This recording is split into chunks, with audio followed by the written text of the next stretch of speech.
আজকের এই প্রতিবাদ সভা হচ্ছে কোনো সংগঠনের ব্যানারে নয়, এটা হচ্ছে সাধারণ আইনজীবীদের স্বতঃস্ফূর্ত সমর্থনে। যেখানে দাঁড়িয়ে আপনাদের সাথে কথা বলছি, ঘণ্টাখানিক আগে এখানে আমি লিফলেটিং করতে এসেছিলাম। এক বিজ্ঞ আইনজীবী আমাকে বললেন, আপনি তো প্রতারণা করছেন। প্রতারণা মানে আপনি রেখেছেন সুপ্রিম কোর্ট বলেন আইনজীবী বৃন্দ, আপনাকে ছাড়া তো কাউকে দেখছি না। বৃন্দ হতে গেলে একের অধিক হতে হবে। ইমিডিয়েটলি ঠিক তার পাশে বসা ছিল এই মহান মুক্তিযুদ্ধের নেতৃত্ব দেওয়া আমাদের গর্বের বাংলাদেশের এই বীর মুক্তিযোদ্ধা সাহেব বললেন যে আমি ওনার সাথে আছি। সাথে সাথে আমার এক বন্ধু লন্ডন থেকে এসে বললো আমি ওনার সাথে আছি। ওই ভদ্রলোক এইখানে বসে নিস্তব্ধ হয়ে গেলেন। এই হচ্ছে প্রতিবাদের ভাষা। আজকে এখানে স্বতঃস্ফূর্তভাবে আমাদের কথা বলতে হবে। কেন কথা বলতে হবে? এইটা আমাদের জীবিকা রোজগারের ব্যাপার, বেঁচে থাকার প্রশ্ন। আমরা লেখাপড়া করেছি, আমরা ব্রত হয়েছি, নিজেদেরকে নিবেদিত করে দিয়েছি, এই পেশাটাকে ধরে রাখবো। এখন আমাদের কোনো অল্টারনেটিভ নাই।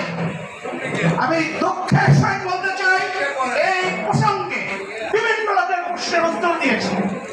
এক সাংবাদিক আমাকে বললেন, আপনার যদি প্রফেশনে আপনার জীবিকা উপার্জন করেন, আপনার অন্য প্রফেশনে যান। আমি বললাম যে আমি অনার্স মাস্টার ব্যারিস্টার হয়ে এখানে আসছি, এখন আমি অন্য প্রফেশনে যাব, এইটা আপনি সাংবাদিক হিসাবে বলতে পারেন? তাহলে একটা প্রফেশন আমাদের জন্য আছে। কারণ আইনজীবী আমাদের কথা মাফ করবেন, আর ব্যবসা তাদের চয়েস নেই, কাস্টমার আসলে তাদের সমর্থন করতে। আইনজীবী মানে আমি অন্যায় ন্যায় বিচার করবো, বিচারপতি আমি আমার দায়িত্ব উপস্থাপন করবো। আমি বলি এছাড়া তাহলে আমার আর কোনো উপায় নাই। এই বয়সে আমি আপনার প্রফেশনে যাবো। সারা জীবন লেখাপড়া করেছি এক জাতীয় লিডিং পত্রিকা। তাহলে আপনারা বিশ্বাস করেন, চিন্তা করেন, আমাদের সাংবাদিক জাতীয় বিবেক, তাদের কতটুকু বিবেক পরিচিত হয়েছে শুধু চামচামানা করা। যাই হোক, আপনারা যে কেউ দয়া করে কাটতে শুরু করবেন অথবা এখানে বক্তৃতা দিন। আজকে এই জায়গাটা আপনাদের জন্য ফ্রি। আপনারা দয়া করে আপনাদের কথা বলবেন, দয়া করে হাত তুলবেন অথবা সরাসরি এখানে চলে আসবেন। যদি কেউ যতক্ষণ না আসেন ততক্ষণ কিন্তু আমাকে কন্টিনিউ করতে হবে। এখন আমি আবার বক্তব্য দিয়ে শেষ করছি। আপনারা যদি কেউ আসেন আমি সাথে সাথে ছেড়ে দিব। যদি কেউ ভাই সজীব ভাই আপনি একটু আসেন, তাহলে আমি একটু আপনাদেরকে বলি সময়, কারণ লয়ারদের কোর্টে দৌড়াতে হবে। আজকের এই প্রতিবাদ সভার আমার ভিউটা আপনাদেরকে বলি, অনেস্টলি আপনাদেরকে বলি। এখানে বলা হয়েছে 800-র অধিক মামলায় জামিন দেওয়া হয়েছে। 800-র অধিক মামলায় যদি জামিন দেয়, ওই কোর্টে আমরা লয়াররা কত শত মামলা সাবমিট করেছিলাম, ফাইল জমা দিয়েছিলাম, সেই প্রশ্নটা ওনাদের কাছে করতে চাই। কারণ আপনার টেন্ডার নাম্বার দিয়েছেন, ক্রিমিনাল মিসকেসের টেন্ডার নাম্বারগুলো কাউন্ট করে। এখানে 12,000-এর অধিক সুপ্রিম কোর্ট বারের নাম্বার আছে, যাদের ম্যাক্সিমাম হচ্ছে যারা আইনে হিসাবে অনার্স মাস্টার্স, বাংলাদেশের পাবলিক ইউনিভার্সিটি থেকে প্রসিদ্ধ ইউনিভার্সিটি থেকে বিদেশ থেকে ডিগ্রি নিয়ে সেই প্রতিষ্ঠানে এসেছে।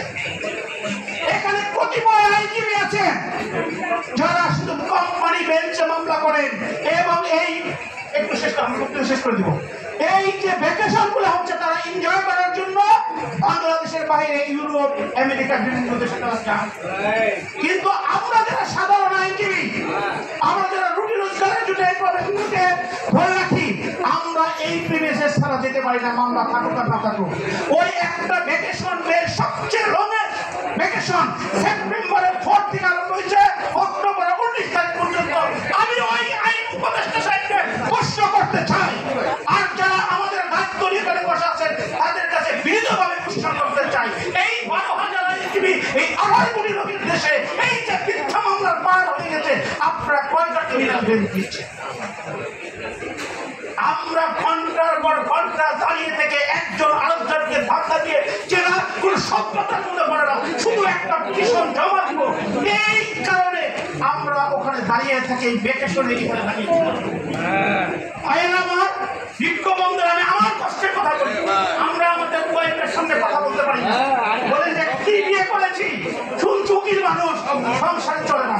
আপনার আমাদের সরকারের দিকে দেখাতে পারি না, কারণ যে মিনিমাম যে রিকোয়ারমেন্ট আমরা দিতে পারি না। স্কুলের ওখানে মগবাজার একটা থেরাপি সেন্টার আছে, আমি গত মাসে বন্ধ করে বাধ্য হয়েছি, কারণ 24,000 টাকা আমার মান্থলি দিতে হয় আমার কয়েক ঘন্টা দিনকাল